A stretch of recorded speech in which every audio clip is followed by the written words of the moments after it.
มารีวิวแมคคานิคอลคีย์บอร์ดกัน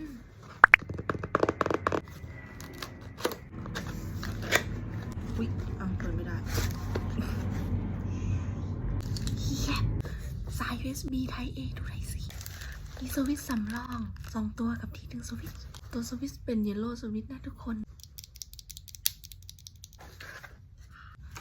มีคู่มือแถมให้ข้างล่างด้วย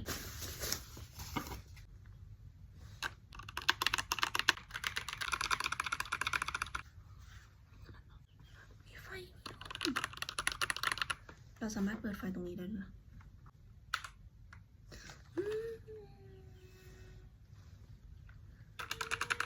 จบการรีวิว